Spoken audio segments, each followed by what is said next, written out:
Assalamualaikum warahmatullahi wabarakatuh. Sahabat di Nurhai yang berbahagia, Allah Subhanahu wa Ta'ala pasti memiliki alasan dalam setiap penciptaan makhluknya,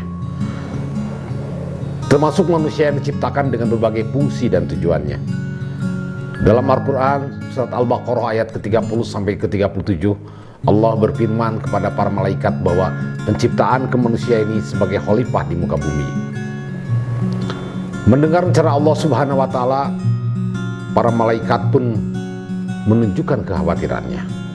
Malaikat mempertanyakan alasan Allah menciptakan makhluk yang berpotensi dapat membawa kerusakan di muka bumi ini. Namun Allah Subhanahu wa Ta'ala tetap pada keputusannya dan berkata, "Sungguhnya aku mengetahui apa yang tidak kamu ketahui."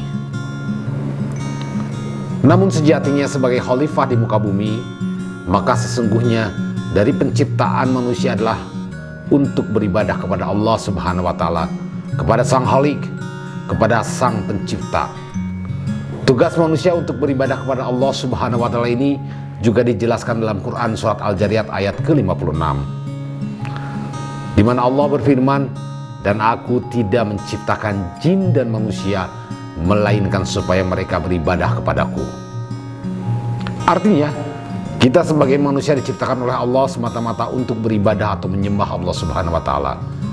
Pekerjaan atau tugas apa saja pun, selama itu baik dan halal, harus kita niatkan ibadah kepada Allah Subhanahu wa Ta'ala. Dengan begitu, ibadah kepada Allah tidak hanya berbentuk ritual peribadahan yang rutin kita kerjakan sehari-hari. Ibadah juga harus bisa dilakukan dengan belajar, bekerja di kantor, mengajar, berdakwah, berbisnis, menjadi pejabat publik, dan lain sebagainya. Hendaknya semuanya kita niatkan semata-mata karena Allah Subhanahu wa Ta'ala. Jika manusia sebagai makhluk Allah menyadari bahwa tujuan penciptaannya adalah beribadah, maka ia pun akan berusaha untuk beribadah dengan sebaik-baiknya agar dicintai oleh Allah Subhanahu wa Ta'ala sebagai pencipta manusia. Untuk melaksanakan ibadah ini membutuhkan ilmu dan akal. Dua hal ini juga diberikan oleh Allah kepada manusia untuk dimanfaatkan sebesar-besarnya.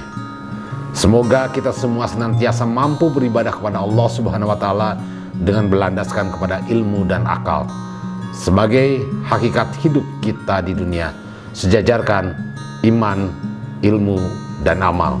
Terima kasih. Assalamualaikum warahmatullahi wabarakatuh.